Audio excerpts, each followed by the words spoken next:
नमस्कार विद्यार्थी मित्रांनो, मराठी जी के या आपल्या यूट्यूब चॅनलवरती सर्वांचे स्वागत आहे. तर पहा, आजच्या व्हिडिओमध्ये आपण मुंबई उच्च न्यायालय भरती 2026 करिता शिपाई, हमाल आणि लिपिक या पदांकरिता आज आपण काही महत्त्वपूर्ण प्रश्न घेणार आहोत. हे प्रश्न तुम्हाला परीक्षेच्या दृष्टिकोनातून महत्त्वपूर्ण ठरणारे असतील. तरी तुम्ही चॅनलवर जर नवीन असाल तर चॅनलला सबस्क्राईब करून ठेवा, कारण तुम्हाला असेच महत्त्वपूर्ण व्हिडिओ नक्कीच बघावयास मिळतील. चला तर मग व्हिडिओला सुरुवात करूया. तर पहा, प्रश्न क्रमांक पहिला, ययाती या कादंबरीसाठी ज्ञानपीठ पुरस्कार कोणत्या लेखकाला मिळालेला आहे? विद्यार्थी मित्रांनो, प्रश्नाचं जर उत्तर येत असेल तर कमेंट बॉक्समध्ये देण्याचा प्रयत्न करीत राहा.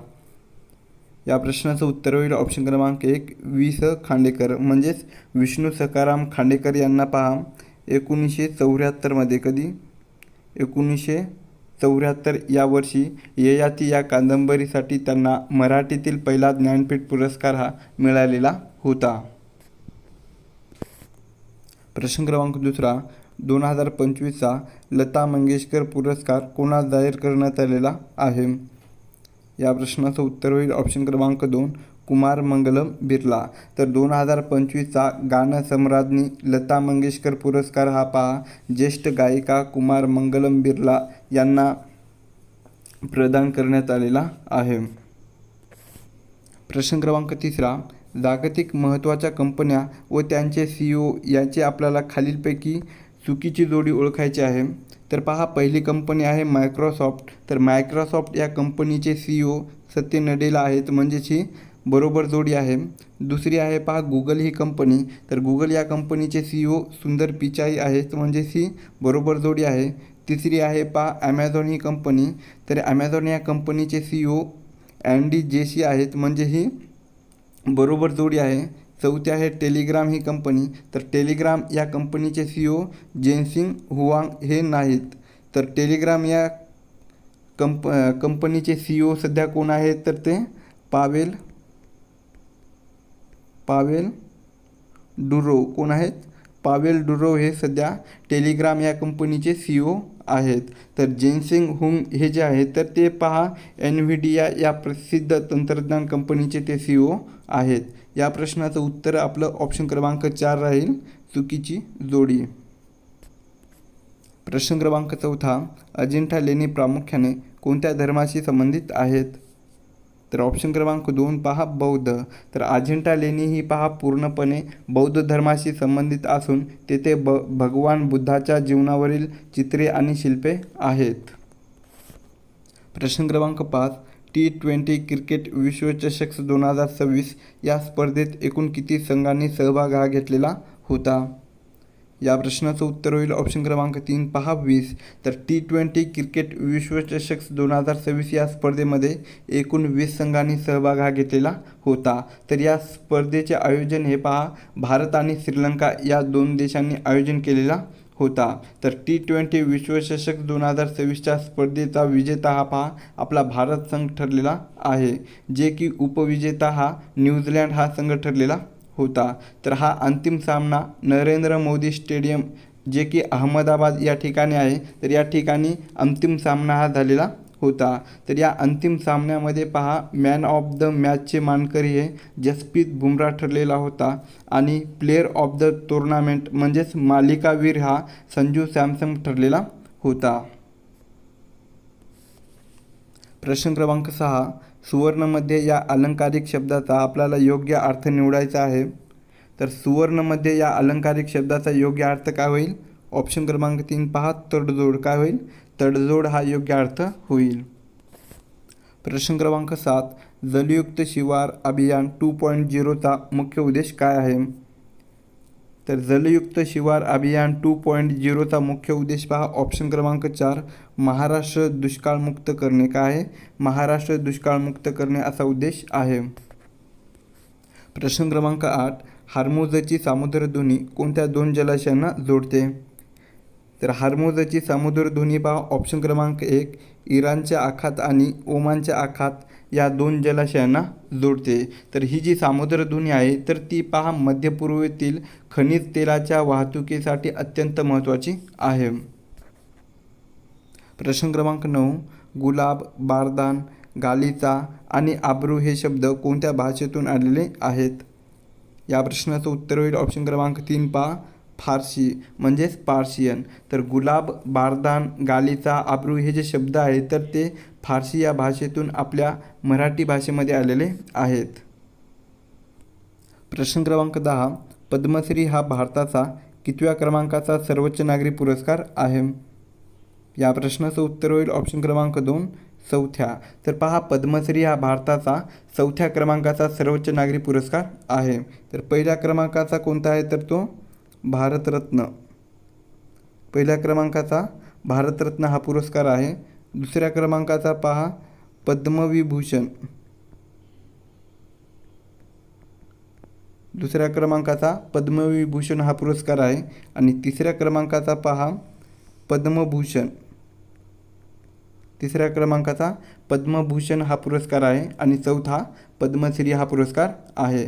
तर पद्मश्री या पुरस्काराची सुरुवात केव्हा करण्यात आलेली आहे, म्हणजे स्थापना केव्हा करण्यात आलेली आहे तर ती 1954मध्ये. कधी? 1954मध्ये पद्मश्री या पुरस्काराची स्थापना करण्यात आलेली होती. तर पद्मश्री हा जो पुरस्कार आहे तर तो पहा कला, सामाजिक सेवा आणि विज्ञान या क्षेत्रामध्ये दिला जातो. तर पद्मश्री हा जो पुरस्कार आहे तर तो पहा आपल्या भारताचे जे राष्ट्रपती असतात तर यांच्यामार्फत हा पुरस्कार दिला जातो. तर पद्मश्री हे जे पदक आहे तर ते पहा कांस्य या धातूपासून बनविलेले जाते. प्रश्न क्रमांक 11, प्रोजेक्ट टायगर भारतात कोणत्या वर्षी सुरू करण्यात आला? तर ऑप्शन क्रमांक 2 पहा 1973 म्हणजेच 1 एप्रिल 1973 या दिवशी प्रोजेक्ट टायगर हा भारतामध्ये सुरू करण्यात आलेला होता. तर भारतातील पहिला व्याघ्र प्रकल्प कोणता आहे तर तो जिम कॉर्बेट नॅशनल पार्क आहे. प्रश्न क्रमांक 12, वेबसाईटवरील प्रथम पेज काय म्हणून ओळखले जाते? तर ऑप्शन क्रमांक 1 पहा होम पेज. तर कोणत्याही वेबसाईटच्या मुख्य किंवा सुरुवातीच्या पानाला होम पेज म्हणून ओळखले जाते. प्रश्न क्रमांक 13, गोविंदाग्रज हे टोपण नाव खालीलपैकी कोणत्या कवीचे आहे? तर गोविंदाग्रज हे जे टोपण नाव आहे तर ते पहा ऑप्शन क्रमांक 1 राम गणेश गडकरी. कोणाचे? राम गणेश गडकरी या कवीचे ते टोपण नाव आहे. प्रश्न क्रमांक 14, भारतातील पहिले AI मंदिर खालीलपैकी कोणते होणार आहे? तर ऑप्शन क्रमांक 4 पहा तिरुपती. तिरुपती हे भारतातील पहिले AI मंदिर होणार आहे. प्रश्न क्रमांक 15, मात्रा चालणे या वाक्यप्रचाराचा आपल्याला योग्य अर्थ निवडायचा आहे. तर मात्रा चालणे या वाक्यप्रचाराचा योग्य अर्थ पहा ऑप्शन क्रमांक 1 योग्य परिणाम होणे. काय होईल? योग्य परिणाम होणे असा होतो. प्रश्न क्रमांक 16, कुडनकुलम अणुविद्युत प्रकल्प कोणत्या राज्यामध्ये आहे? तर कुडनकुलम हा जो अणुविद्युत प्रकल्प आहे तर तो पहा ऑप्शन क्रमांक 3 तामिळनाडू. कोणत्या राज्यामध्ये? तामिळनाडू या राज्यामध्ये आहे. हा जो अणुविद्युत प्रकल्प आहे तर तो पहा रशिया रशिया या देशाच्या सहकार्याने उभारलेला भारतातील सर्वात मोठा अणुविद्युत प्रकल्प आहे. प्रश्न क्रमांक 17, मायक्रोसॉफ्ट या कंपनीचे सर्च इंजिन हे कोणत्या नावाने ओळखले जाते? तर मायक्रोसॉफ्ट या कंपनीचे सर्च इंजिन हे पहा ऑप्शन क्रमांक 2 बिंग. कोणत्या नावाने ओळखले जाते? बिंग या नावाने ओळखले जाते. प्रश्न क्रमांक 18, सर्वोच्च न्यायालयाच्या न्यायाधीशाच्या निवृत्तीचे वय किती असते? तर सर्वोच्च न्यायालयाच्या न्यायाधीशाच्या निवृत्तीचे वय हे पहा ऑप्शन क्रमांक 2 65 वर्षे. किती असते? 65 वर्षे इतके वय असते. तर 62 हे जे वर्ष आहे तर ते पहा उच्च न्यायालयाच्या न्यायाधीशाच्या निवृत्तीचे वय असते. प्रश्न क्रमांक 19, PV सिंधूने ऑलिम्पिकमध्ये रजत पदक पटकावले या वाक्याचा आपल्याला प्रकार ओळखायचा आहे. तर PV सिंधूने ऑलिम्पिकमध्ये रजत पदक पटकावले या वाक्याचा प्रकार कोणता होईल? ऑप्शन क्रमांक 3 कर्मणी होईल. कोणता होईल? कर्मणी असा होतो. प्रश्न क्रमांक 20, पुढीलपैकी रक्ताचा कर्करोग कोणत्या नावाने ओळखला जातो? तर रक्ताचा कर्करोग हा पहा ऑप्शन क्रमांक 2 लुकेमिया. कोणत्या नावाने?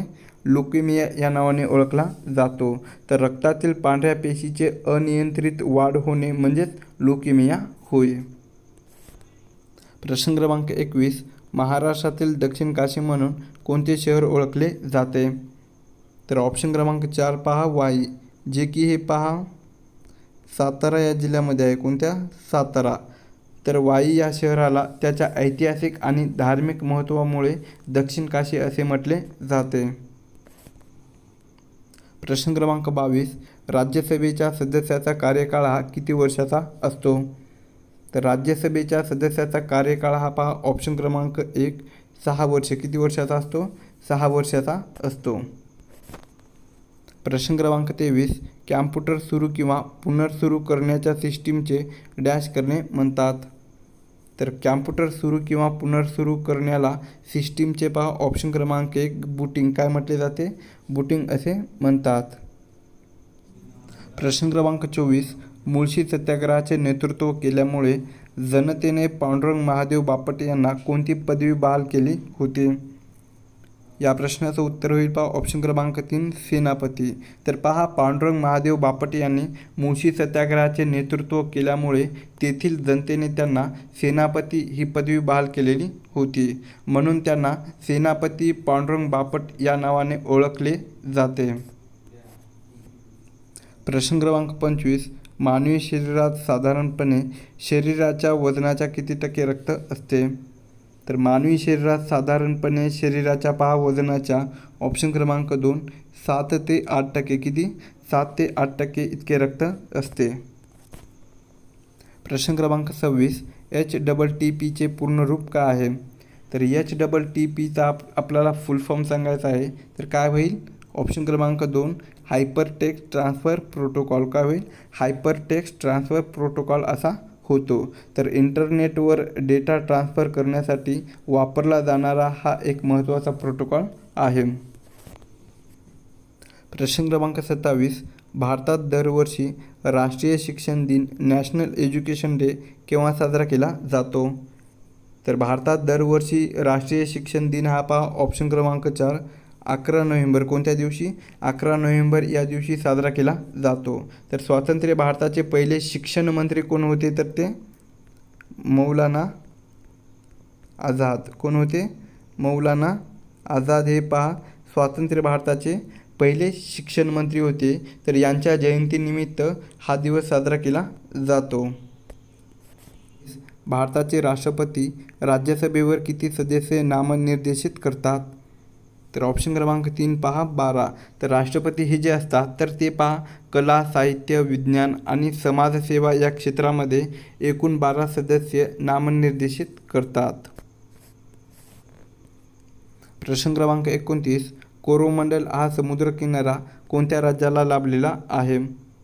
तर कोरोमंडल हा जो समुद्रकिनारा आहे तर तो पहा ऑप्शन क्रमांक 4 तामिळनाडू. कोणत्या राज्याला?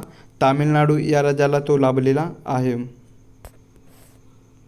प्रश्न क्रमांक 30. संत ज्ञानेश्वर यांची समाधी खालीलपैकी कोठे आहे?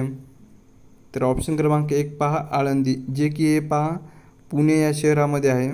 तर आळंदी या ठिकाणी संत ज्ञानेश्वर यांची समाधी आहे. प्रश्न क्रमांक 31. संगणकात छापील प्रतिमा साठवण्याकरिता वापरण्यात येणाऱ्या उपकरणास काय संबोधले जाते? या प्रश्नाचं उत्तर होईल पहा ऑप्शन क्रमांक 3 स्कॅनर. तर पहा संगणकामध्ये छापील प्रतिमा साठवण्याकरिता वापरण्यात येणाऱ्या उपकरणास स्कॅनर असे संबोधले जाते. प्रश्न क्रमांक 32. शुद्ध पाण्याचा pH म्हणजे सामूहिक किती असतो? तर शुद्ध पाण्याचा pH पहा ऑप्शन क्रमांक 2 7 असतो. किती? pH हा 7 इतका असतो. प्रश्न क्रमांक 33. कॅल्शियमची कमतरता कोणत्या आजाराला कारणीभूत ठरते? तर कॅल्शियमची कमतरता ही पहा ऑप्शन क्रमांक 2 मूळदोष. कोणत्या? मूळदोष या आजाराला कारणीभूत ठरते. तर व्हिटॅमिन डी आणि कॅल्शियमच्या कमतरतेमुळे हाडांचा आजार होतो. प्रश्न क्रमांक 34. मिसाईल मॅन ऑफ इंडिया असे पुढीलपैकी कोणाला म्हणतात? तर मिसाईल मॅन ऑफ इंडिया असे पहा ऑप्शन क्रमांक 3 डॉक्टर APJ अब्दुल कलाम. कोणाला? डॉक्टर APJ अब्दुल कलाम यांना म्हटले जाते. प्रश्न क्रमांक 35. मूग गिळणे या वाक्यप्रचाराचा आपल्याला योग्य अर्थ सांगायचा आहे. तर मूग गिळणे या वाक्यप्रचाराचा अर्थ काय होईल योग्य? तर ऑप्शन क्रमांक 3 पहा, गप्प बसणे. काय होईल? गप्प बसणे असा होतो.